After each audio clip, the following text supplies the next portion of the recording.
Alrighty, peeps. Chronicles of a Plumber. This is the podcast of Kenny Molotov's, and this is the third installment. Let's bring in the bass. Here it goes. Alrighty. It's looking good. Let it cut out. Dun dun dun dun dun ba da da ba. Alrighty, peeps. Welcome to Chronicles of a Plumber. This is Kenny Molotov talking. I'm really happy because I did this intro about 3 times. Audacity, which is the program I'm currently recording on, was going a little bit haywire. We fortunately were able to solve the problem by shutting the damn thing down and restarting it again. But you know how it goes with technical stuff. You just got to try things out, make sure it all happens correctly. Today is Monday, April 9th, 2018. Wow, I don't usually say the year. So 2018, that's the first time I almost messed up on that. So it's a little bit weird because normally I do this podcast on a Saturday, but Saturday was a little bit busy. I'm going to tell you guys about that. Today is Monday of April the 9th, like I was telling you guys before. I did work today. We finished a little bit early. I will tell you guys all about what I did today in the next podcast because normally I'm supposed to talk about the week previous to this, which is what I'm going to do. But here's what happened. This is why I wasn't able to podcast on Saturday. Since we bought the house, every chance we get over the weekends, we pop down towards it and we do some sort of cleaning or some sort of maintenance work on it. We're currently not moved in. We're going to be moving in approximately a week and a half. Knock on wood. Don't want to jinx it.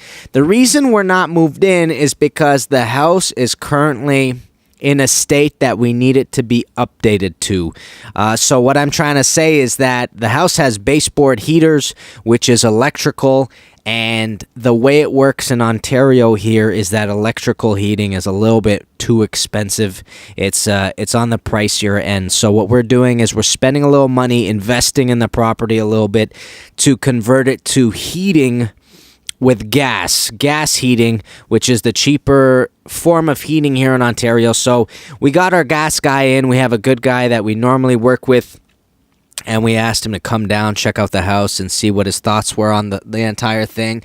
And this weekend, him and I should be plugging away, trying to get this darn house converted into gas and AC. The house also doesn't have air conditioning, so a lot is happening there this week. But hopefully right after that, we'll be able to finally get into the cleaning mode, finally get into the moving in mode, because my wife and I are aching to finally feel what it's like to own a property by staying in it. And that way I can set up my studio, shoot some videos. If you've been watching the channel, by the way, peeps, I am a YouTuber. Most of you probably know me from my plumbing vlogs. My channel there is Kenny Molotov on YouTube. I do plumbing vlogs there. I'm also a magician. I have a whole other channel called Molotov Magic where you can learn some magic there if you want to. And I'm currently doing music as well. But if you go to my plumbing channel, which is just my regular channel, Kenny Molotov, if you go there, you will notice... What was I going to tell you guys? I forgot what I was going to say to you guys. Why are we talking about the channel? Oh, yes. What I was telling you guys is I've been a little bit lax in regards to the vlogs, which is normally what I send over to you guys to watch. And that's because it's been crucial and really difficult to find time. It's been crucial to get into the house and try to, update it as quickly as possible. And then, YouTube has sort of been taking the back seat to that. So that's why I'm sort of struggling with that and trying to get that going. So this weekend, we ended up popping over to the house. We spent the whole day Saturday working on a bunch of things. I ended up updating a little bit of the plumbing there just to tell you guys what's happening. The vanities in both washrooms were leaking from the PO plug, so I had to get in there and completely convert 2 new PO plugs into the system, which was, a piece of cake, but one thing I want to say is it's a little bit different when you're doing it for yourself rather than you're doing it for other people, because all of a sudden you're like, wow, this is my PO plug. You know what I'm saying? Like this is the one right here that I'm going to be using for at least another 5 to 10 years, knock on wood, if I'm blessed to, do that. So it's a little bit strange having the mentality change from you doing it for other people to you doing it now for yourself. That's one thing I do have to say, which was fun. We did a little bit of plumbing updates. We had to pop out to Home Depot, grab a bunch of things just for the house, like some cleaning utensils like brooms, dustpans, garbage cans, and stuff like that. So we spent the whole day there. It was a lot of fun, but at the same time, it was work. So Sunday came around, which is when I was thinking of doing this podcast and actually recording it, and I was just beat. And I was like, you know what? I need a day off. Let me lay down and rest. I ended up going to watch a movie with my friend yesterday. We ended up seeing... what's it called? What's that movie called? The one where you have to be quiet.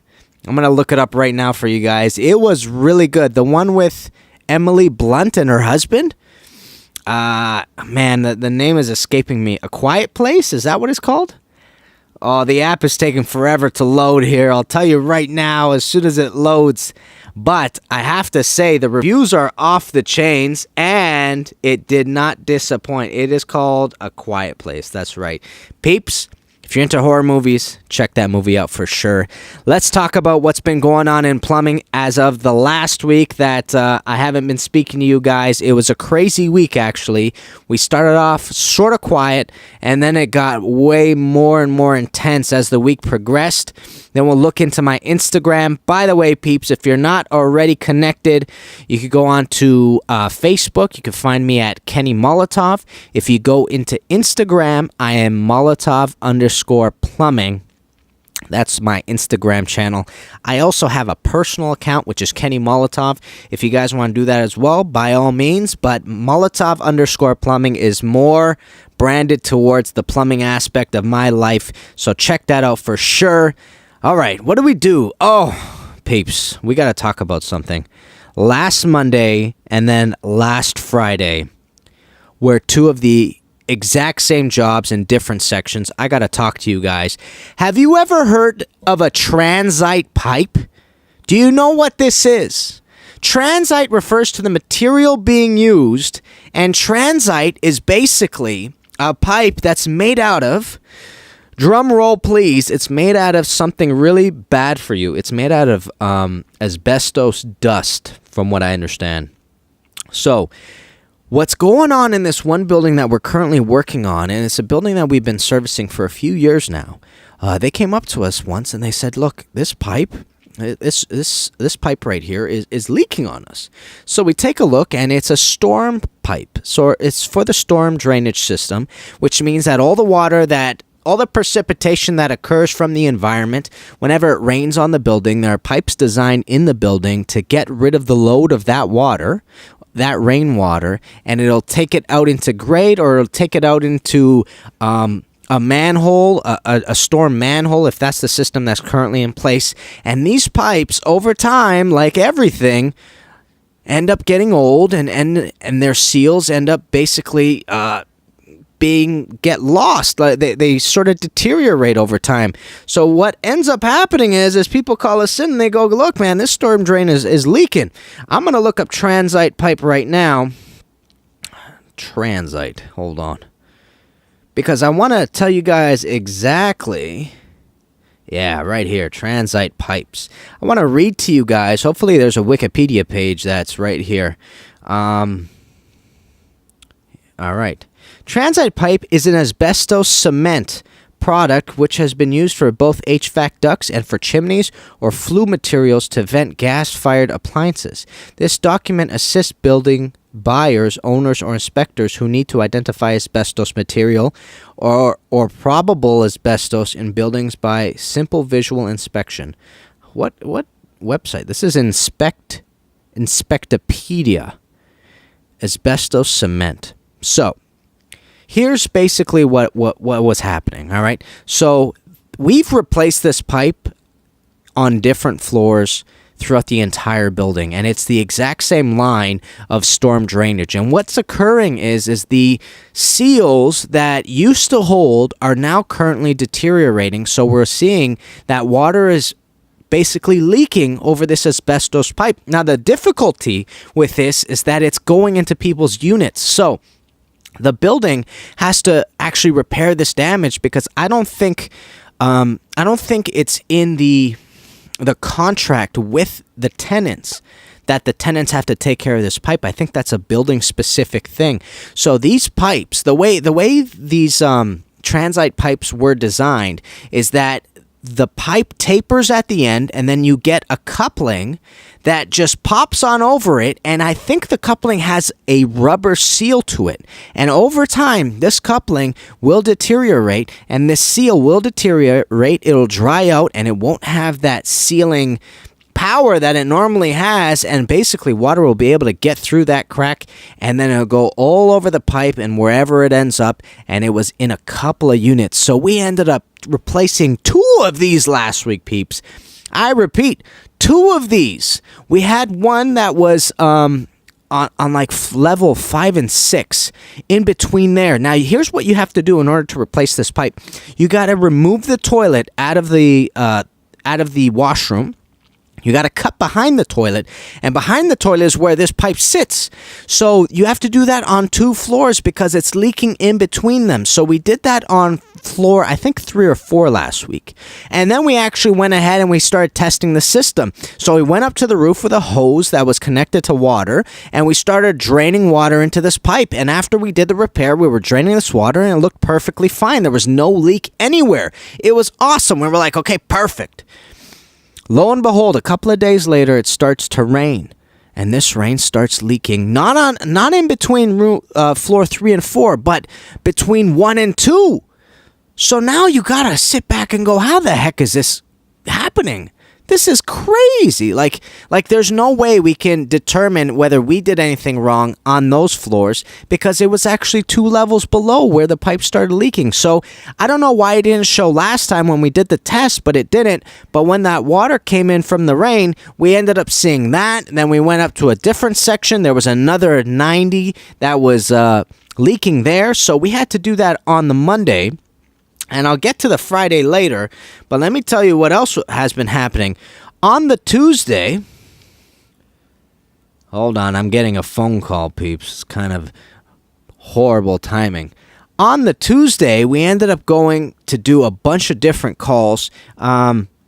One thing that we did do was we replaced a stack on Tuesday. So we went into just a regular house of a gentleman that we just met, and he says to us that the stack is leaking. So we take a look, and we see that the stack was leaking in the most awkwardest space provided. Always. It's always this case. It was right in between the joists in the ceiling of his basement. So we had to get in there. We had to find a really awkward angle to cut this darn 3-inch stack. Get in there with a sawzall, cut it at an angle. Now, I don't know if you know this, but if you go in between joists, it's really difficult usually to get a power tool in there, just because I think they're like 12 to 18-inch centers. It depends on what kind of joists that they ended up putting. I think it might be a foot. 12 to... Yeah, it really depends on the way they built it, but really difficult to get power tools in there. So in order for us to do this job, we had to take the blade that was on the sawzall. We had to bend it a little bit so that we could actually get a sort of like a horizontal cut, even though that it was sort of like a perpendicular cut to the way the sawzall was facing. I don't know if that makes any sense to anybody, but essentially we had to bend the blade so that it sort of was like hanging off the side, like it had a corner to it, and then we were cutting it like that. It was a little bit awkward, but we managed to make this cut. Ended up replacing this stack. We ended up going back a couple of days later. I'll tell you about that later. And then afterwards, this was a late night, was it? Yeah, this was a late night. So after we replaced a section of the stack that day, we ended up going to a lady's place in another condo that we work at, and we had to replace her drain. It was a double compartment sink, something that I've done probably just by myself maybe maybe 75 times just by myself in the past 4 years. But watching Dad with me, we're looking at probably 300, 350 installs. I don't know what the actual number is, but it was something definitely towards that. Something we commonly do. So we ended up doing a kitchen drain, and then afterwards we had to go all the way to a different section of town late too. It was like, I think we got the call at 5 o'clock in the afternoon, and the way the week was sort of just developing, we needed to take the call immediately so that we would have time to do the other calls we already booked the following days. So we ended up going to another place where we were installing this was a really interesting faucet that I installed that I gotta tell you guys about. So there's a faucet that I installed at this lady's house. I think she bought it at Costco, and I can't be positive about that, but that's the vibe I got. I think she said Costco. And this faucet, the way it's designed, it had this extra piece to it called a hydro something something. Can't remember what it was called. A hydro something something. Okay, that's what we're going to go with here. So you connect the faucet in your regular way. This one was giving me a little bit of difficulties because it was one of those vanities in a washroom where the vanity was built into the countertop. So whenever they molded it, they literally poured whatever created that, whatever it was that created that, whether it was granite or whatever. The mold also incorporated the sink itself. A lot of times you have to just get a countertop and then you install a sink onto the vanity with that. This one was poured all together, so I had a little bit of a hard time securing the faucet to this countertop because the bracket that's used to tighten to the cabinet, the countertop I should have said, the bracket that was used to secure it to the countertop was basically too big because of the mold of the bowl. Man, the words aren't coming out very easy, but I'm trying, peeps. So because of that, we had to actually cut the bracket so that we can make it fit. But anyways, it had this hydro something something. We're still going with that. And this hydro something something was an extra piece that you sort of plugged in. Have you ever installed a kitchen sink, and a kitchen faucet, I mean, where it's like one of those extendable faucets where you can grab it by its nozzle and you could pull it, and it's got a long supply line, so you can actually move it over to different sinks, basically. And then when you're done, it's got a weight on it, and it'll slide right back into the nozzle. That's the sort of plug it was. Well, you plug this hydro something something into it, and then I'm turning it on, and I remember thinking to myself, what a useless piece. Why can't they just get a faucet without this hydro whatever it is? You know, like it's just useless in my mind. It doesn't do anything. So I turn on the faucet, and all of a sudden I realize the faucet has a light on it.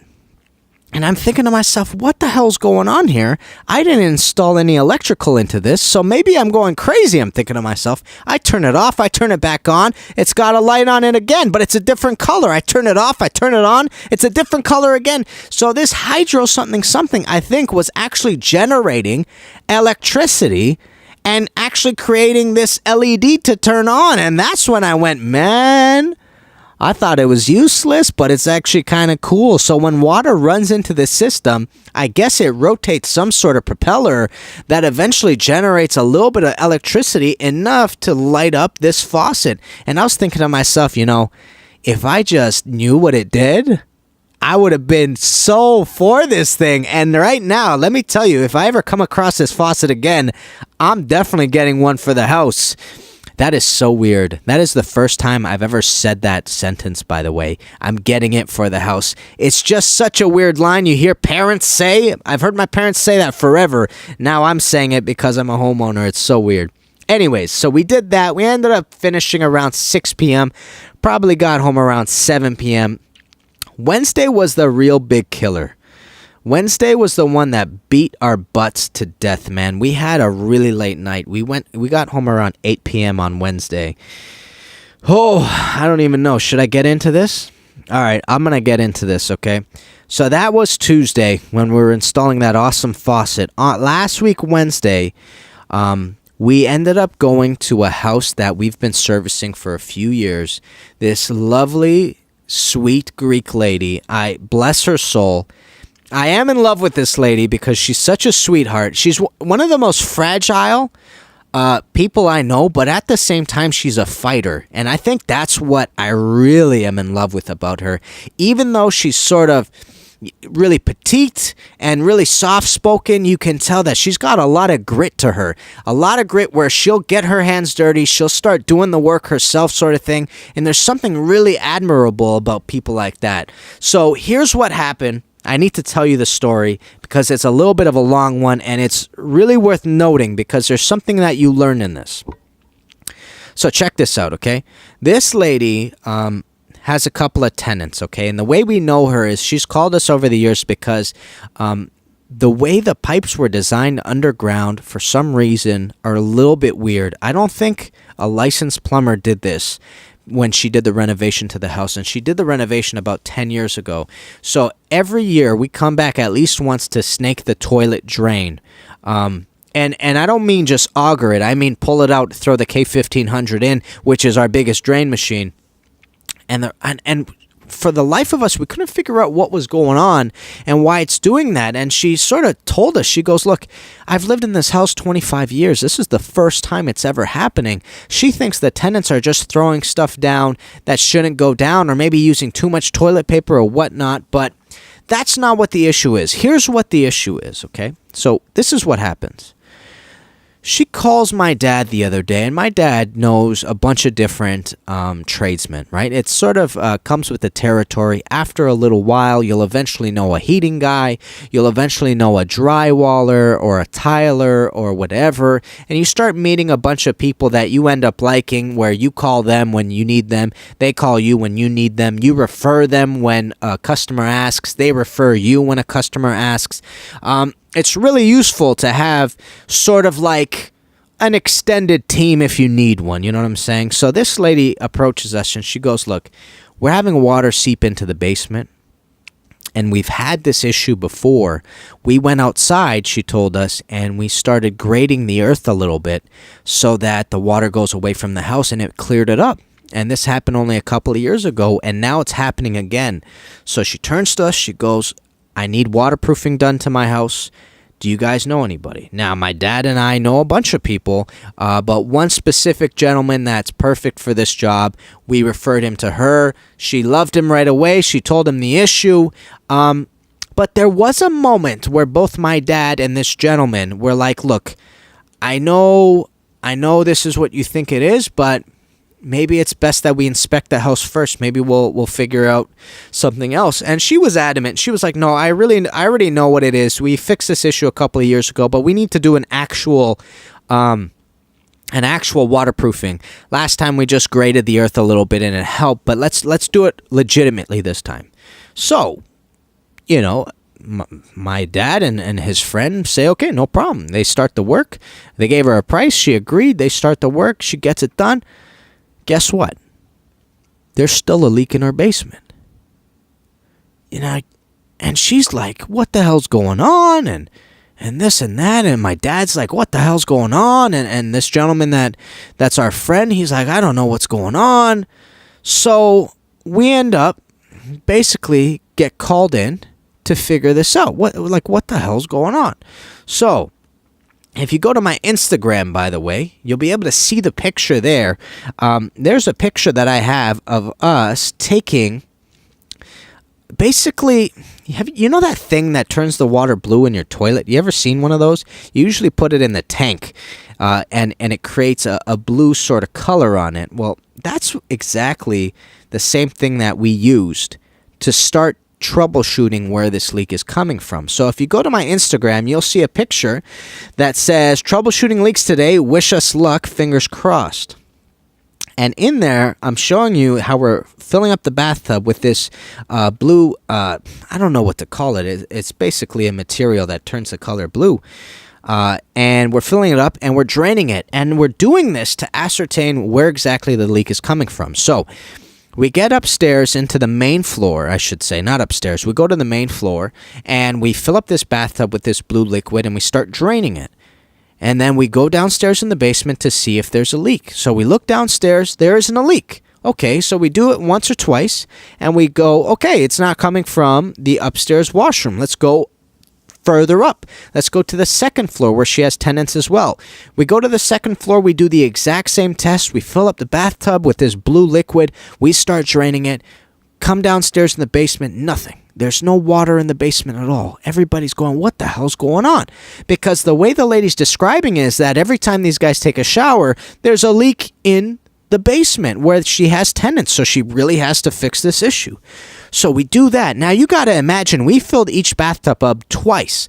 Each time you fill up a bathtub, it takes 7 to 10 minutes, man. That's a lot of water going into it. So it took us an hour just to do that part. So at this point, it's like an hour later, and we're freaking out going, what the hell's going on? Why don't we know where the leak is? There's no blue water anywhere. And then finally, as a side note, like Dad and I were really thinking of packing up and going home. As a side note, the lady goes, can you do me a favor? Can you just go fill up the kitchen sink?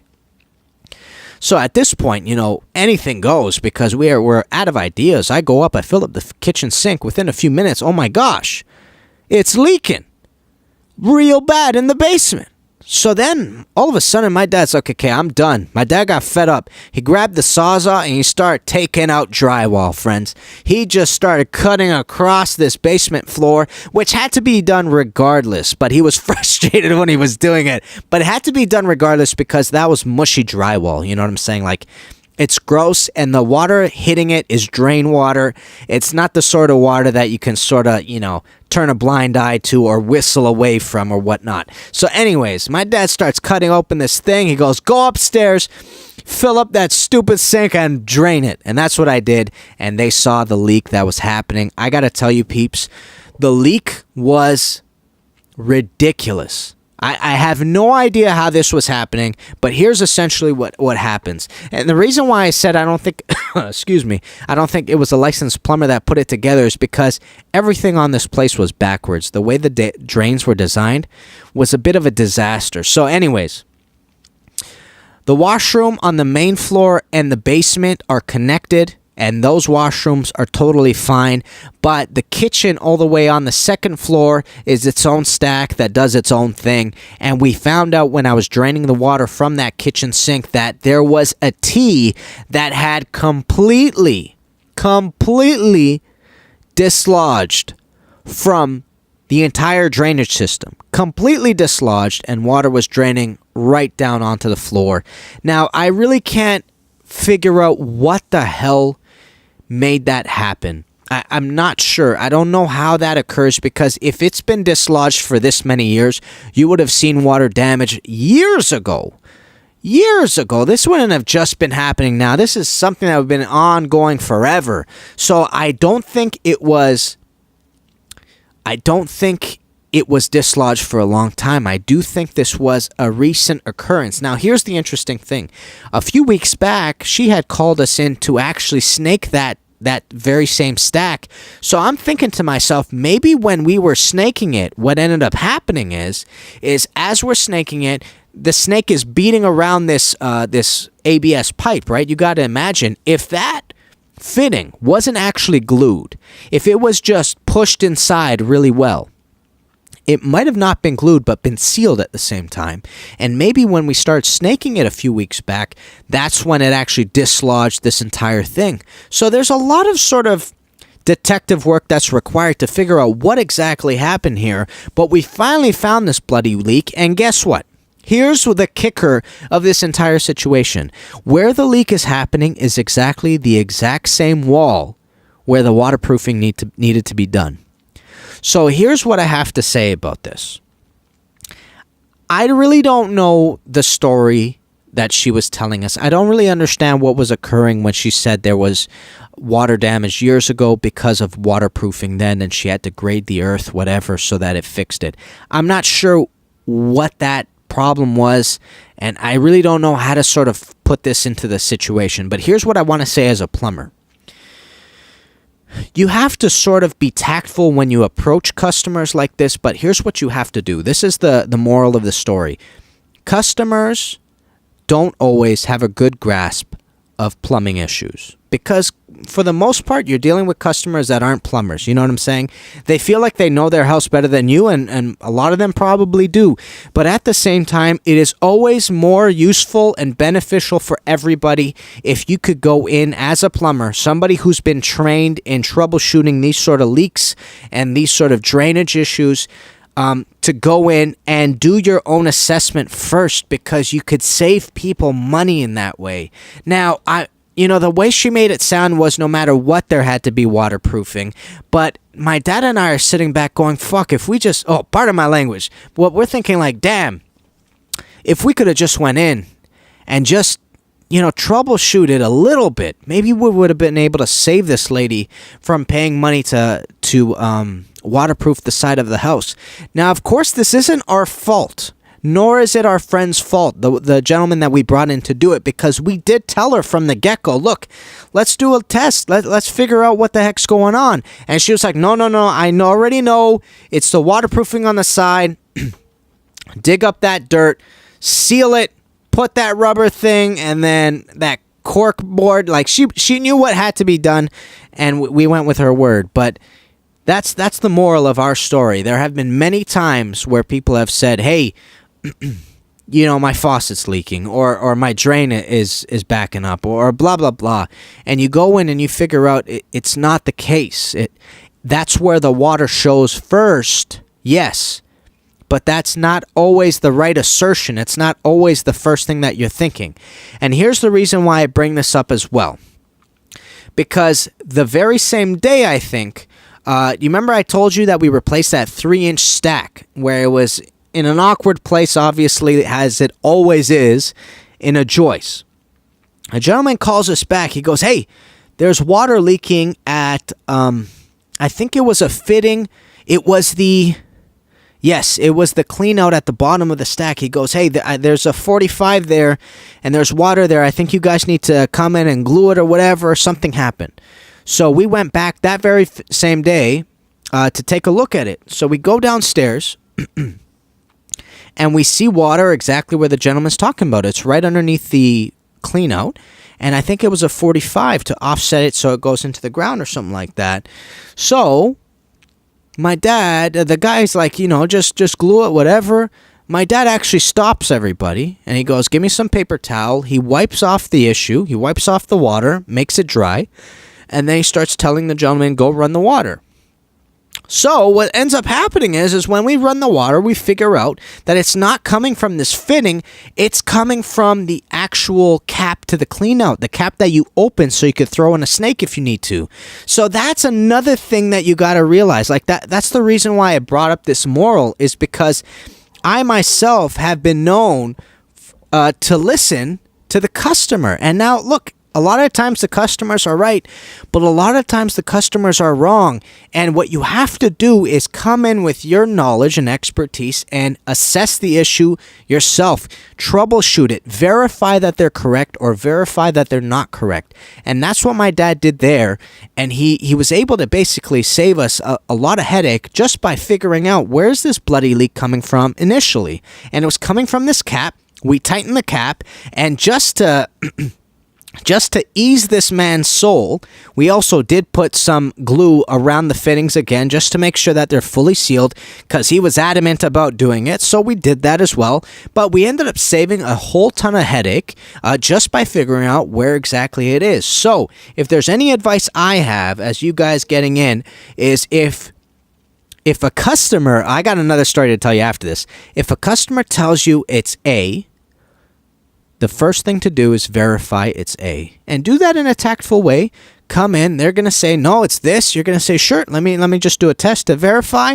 And if it is perfect, I'll fix it. Just verify it first, because if you start in the wrong place and you waste time on the wrong place, you are definitely going to be more frustrated. You could have saved time. You could have saved money.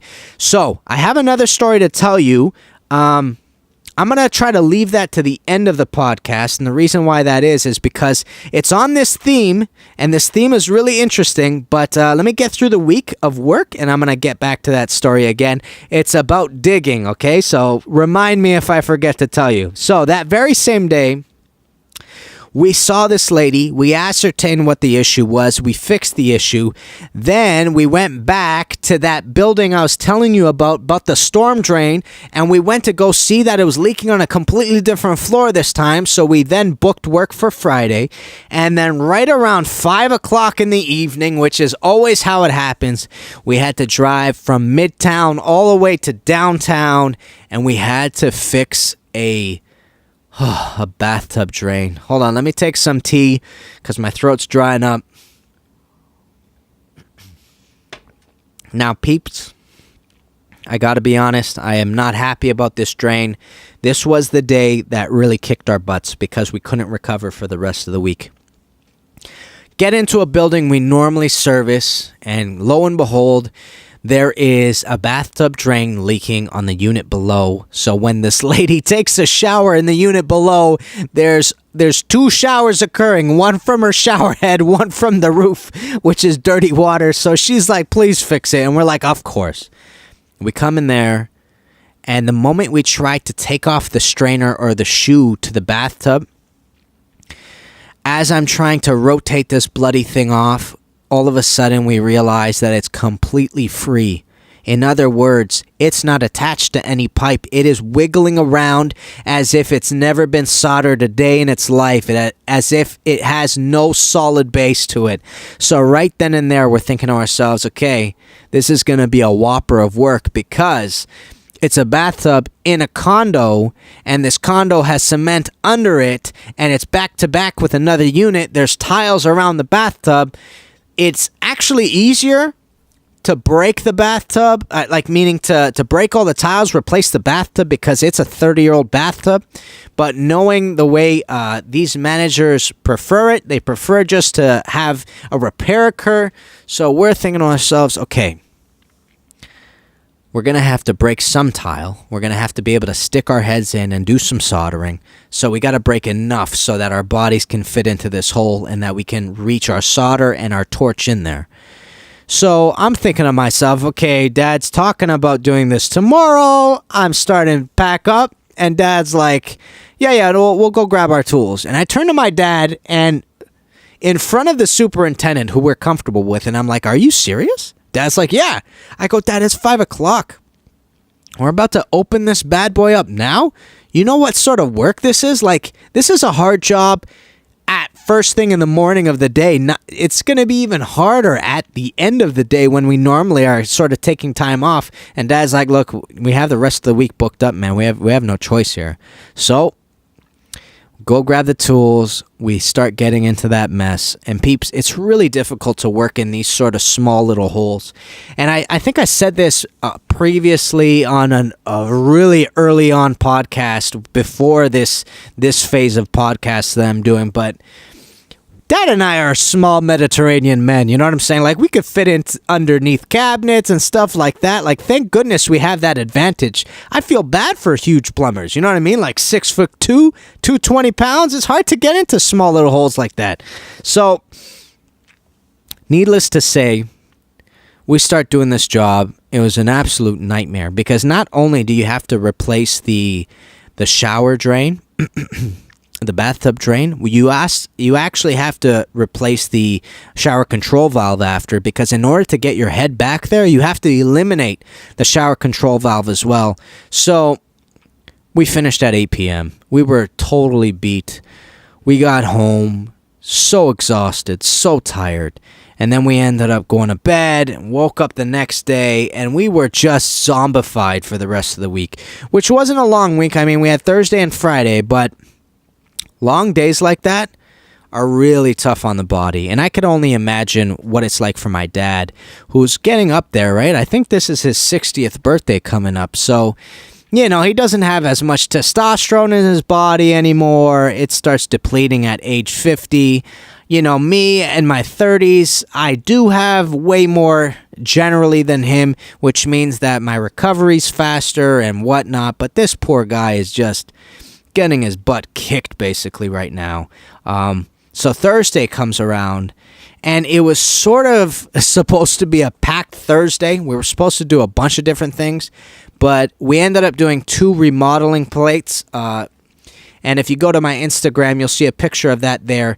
So Moen has this thing called a remodeling plate. A remodeling plate, I have actually shown a couple of them on the channel. A remodeling plate it gives you a template to basically cut tile and cut drywall in a certain way so that when you remove the previous shower control valve, you can install a new Moen shower control valve, and right over that, you put this pretty little plate onto it, which is a really, I guess, efficient way to make your shower new again without destroying tile, without taking out a bathtub either. So we did 2 of these on Wednesday, which was enough work to take us till 5 p.m. And then we called it a day. And literally, Dad cleared his schedule because he was feeling it from the night before. So we did that, and then Friday we had a whopper of a day. Friday was replacing another one of those transite pipes at the end of the week, which was really, really tough. We were initially intended to replace a section of pipe and then to replace a 90 and a 45 at a lower section after that, and then an additional 90 in the roof. But the way it worked is we got there at 9 a.m. and we started breaking this darn pipe from 9 a.m. in the morning. But here's what you got to know about this pipe. This pipe literally was buried in cement. Normally, when we did the floors, the upper level floors, there was cement behind it. There were a couple of corners of cement behind it that we had to break. But these floors right here were buried. Half of the pipe was cemented over so that it was part of the wall, essentially. You ever seen Pirates of the Caribbean and how those guys on, what's his name? The guy, the octopus face guy, you know how people ended up becoming the walls in his ship? That's exactly what this pipe was. It became the wall. So they cemented over it, so half of the pipe was buried in the wall. So what we had to do was break all the way around to where the coupling is, and you have to go above the coupling in order to get your pipe cutter in there. Now, the pipe cutter that we're using is the same one that we use for cast pipe, which is called a snap cutter. In order to get this in, you need to actually get 2 or 3 inches behind the pipe in order to bring this, and it's like a chain around it that will eventually tighten and crack it. So we had to do this for a section of maybe 1 meter. So we start at 9 a.m. in the morning. We didn't remove the pipe till 1 p.m. in the afternoon. Let me repeat that. It took us from 9 a.m. to 1 p.m. just to get this darn pipe cracked and out. So it took us 5 hours right there, or 4 hours right there. So it was exhausting just to get that out. And then we broke for lunch, came back at 2, started replacing it, replaced it. I would say, it was definitely faster than taking it out, but it was still quite difficult because there's not a lot of give to these pipes.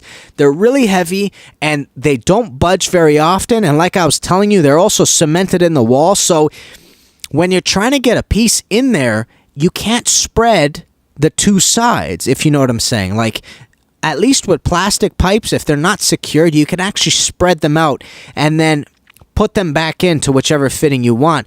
This pipe was not doing that, so we had to adjust the length of our pipe a couple of times in order to just fit it in. And by the time we finished just putting in that section of pipe, we realized it was 4 o'clock coming on to 5, and there was no way we were going to open up the 90 and 45 that we had to replace in the additional 45, or the additional 90 upstairs. So we finished it off that day and said, you know what, that's enough, because there's no way we're going to be able to do this without going well into the evening. And it's Friday. People want to just enjoy their weekend, kind of like us. So we said, okay, we'll just basically do it on Monday. We'll do the rest on Monday. And that is exactly what I did today. But that's something I'll get into into next week's podcast. So that was my week. That's what I've been up to. I'm going to tell you one final story before I go and call it a day for myself. I gotta get a vlog out to you guys. I know. I'm trying to keep my head above water with this house stuff and whatever. But the final story I wanted to tell you guys was the one I was telling you, which was themed around this don't listen to the don't listen to the owner's theme. Ascertain whether it's the actual issue or not. Let me take a swig of tea and I'll get straight into it. All right, let's do this. So, as I was saying earlier in the podcast, if an owner tells you there is a certain issue, just spend some time verifying it. I'll tell you a story. Dad and I went into a basement one day. We had to replace a section of the main pipe that goes out into the sewer. Because somehow they were able to figure out that there was a leak in one certain area of the pipe. So Dad and I go into this basement. We start breaking the floor with a jackhammer, a small little Bosch drill that we have. We open it up. We start digging. We're about 3 feet down. The owner comes downstairs. He goes, "What are you guys doing?" We go, "What do you mean? We're going to replace a section of pipe." He goes, "No, it's not there. You got to go 2 or 3 feet over." And Dad and I just spent like 45 minutes trying to get to this point of the hole. And we're like, "You sure?" He goes, "Yeah, man, you guys are in the wrong spot completely." Guy takes off, goes to work. So the contractor that actually hired my dad turns to me and goes, "I don't know, I guess. I mean, might be right. He saw it happen the last time, which was 10 or 15 years ago." So Dad and I are like, "Really?" Now, here's the thing. There are a couple of telltale signs about things like this, especially if it was repaired before. A lot of times you're going to notice that the dirt that you're digging has been disturbed. Okay, so we looked at the way the cement looked initially, and it looked like it was patched over. And we looked at the dirt, and the dirt was, it was obviously disturbed at some point during the past 10 to 15 years. So we're thinking, okay, it probably was the right spot. But if the owner's so sure, fine. Now you got to figure this out though. We can't open up another hole unless we put all this dirt back because we're in a basement. There's not a lot of space. So we fill this hole back up. We go, which took about a half an hour. We go over to the 2 feet over and we start digging. We get through the cement. We start digging this dirt, peeps. I kid you not. This hasn't seen any human hands in centuries. Centuries. We're digging through clay, peeps. There's no dirt here, man. Like heavy clay. I don't know if you've ever seen the difference between dirt and clay, but clay is extremely heavy, very difficult to get through. This took us an hour and a half. That's how hard this dirt was to get 4 feet down. The dirt that we were doing previously, we had gotten 3 feet down in about a half hour, which is a decent amount of time. It took us an hour and a half to dig this darn hole all the way down 4 feet. To when we realized 4 feet down, there's no pipe down there. There can't be a pipe down there because there was a rock the size of me down there obstructing the way of any pipe. There's no way. So, Dad and I break for lunch. We fill this hole up. We start at the exact same hole we initially start at. 4 feet down was the pipe we were looking for. So if we just dug one additional foot and didn't listen to that owner, we would have found that pipe and replaced it within the first 2 hours of the entire day. But we did a whole day of digging. We essentially dug 3 holes instead of 1, and we were totally beat. I remember the rest of the week we were destroyed. So that goes to the moral of the story. Double check what the owner is saying. Be polite about it. Be tactful. But find out, try to troubleshoot and ascertain whether they're correct or not, because it's going to save you a lot of time and a lot of money. Peeps, thank you for listening to the podcast. Sorry it came out a little bit late. I'm going to try to keep on top of it, but you know the situation with the house and how much extra time I'm putting there. As soon as that settles down, we're back full throttle. Kenny Molotov vlogs every week. I'm going to do everything to get you guys one by the end of this week. I hope you're well. I love you guys. Kenny Molotov, guys. Peace, baby.